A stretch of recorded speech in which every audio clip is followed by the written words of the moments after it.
आप देख रहे हैं डॉन ऑफ इंडिया न्यूज। नमस्कार, आप देख रहे हैं डॉन ऑफ इंडिया न्यूज। मैं हूं आपके साथ शिखा शुक्ला।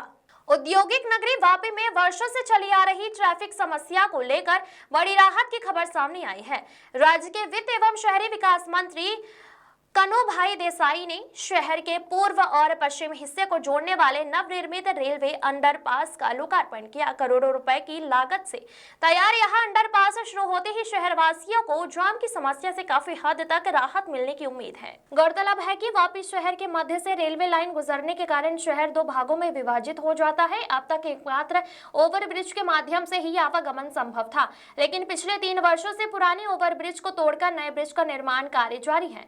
इस दौरान वैकल्पिक फाटक के सहारे आवाजाही होने से नागरिकों को घंटों जाम में फंसना पड़ता था।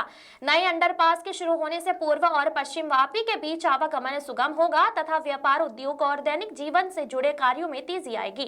कार्यक्रम के दौरान मंत्री ने कहा कि शहर के समग्र विकास के लिए अन्य नए ब्रिज और सबवे का निर्माण भी प्रगति पर है, जिससे भविष्य में यातायात व्यवस्था और अधिक सुदृढ़ होगी।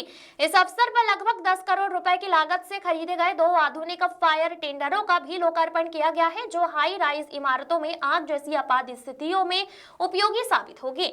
इसके अतिरिक्त लगभग 25 करोड़ रुपए की लागत से प्रस्तावित विकास कार्यों का भूमि पूजन तथा करीब 30 करोड़ रुपए के पूर्ण हो चुके विकास कार्यों का उद्घाटन भी किया गया है।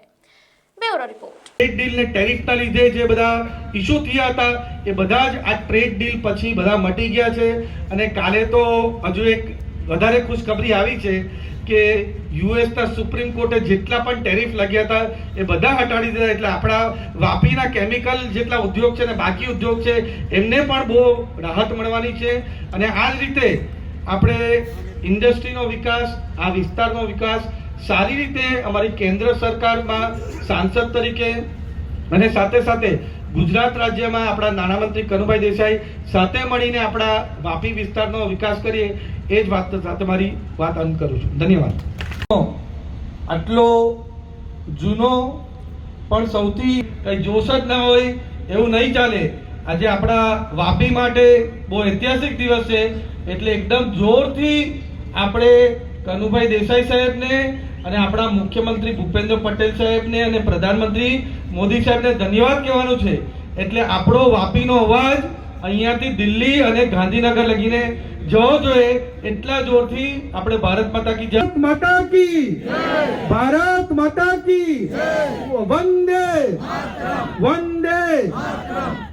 આજે જ્યારે આપણે અને ખાતમુહૂર્ત કરી રહ્યા છે ત્યારે આપણી સાથે ઉપસ્થિત આપણા પાર્ટીના લોકલાડીલા ધારાસભ્ય, આપણા પાર્ટી અને વલસાડનું ગૌરવ અને સાથે સાથે ગુજરાત રાજ્યના નાણામંત્રી અને શહેરી વિકાસ મંત્રી એવા કનુભાઈ દેસાઈને હું ખૂબ ખૂબ ધન્યવાદ આપવા માંગુ છું કે આટલું ભવ્ય કામ આપણા વાપી માટે આપણે કર્યું છે।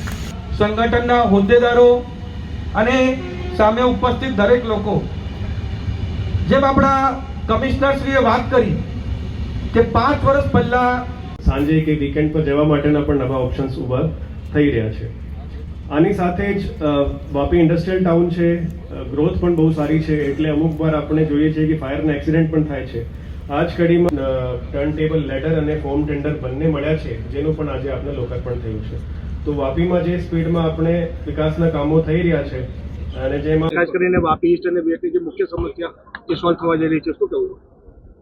વાપી મહાનગરપાલિકા બન્યા પછી એ રીતે વાપીમાં વિકાસના કામો થઈ રહ્યા છે અને લોકોની જે આકાંક્ષાઓ હતી એને ધીરે ધીરે પૂર્ણ કરવાની દિશામાં જ્યારે સરકાર આગળ વધી રહી છે, ત્યારે આજે વાપી ખાતે 20 કરોડના અંડરપાસનું લોકાર્પણ કરવામાં આવ્યું, જેના લીધે વાપી ટાઉનથી વાપી જીઆઈડીસી તરફ આવતા લોકો માટે ઘણી બધી રાહત રહેશે અને તે જ રીતે જે નવા ગામો સમાવાયા છે એ બધા ગામોના રસ્તાઓ તેમજ તેને લગતી બીજી સુવિધાઓ માટેનું પણ આજે ખાતમુહૂર્ત કરવામાં આવ્યું અને એ લગભગ 20 કરોડના કામો છે।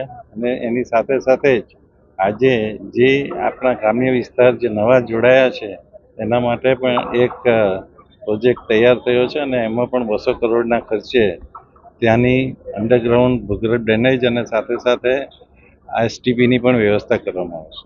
જે ટાઈપનો જે બ્રિજ છે તે ક્યાં સુધીમાં? જે ટાઈપના બ્રિજનું અમારું પ્લાનિંગ છે 15 એપ્રિલ સુધીમાં.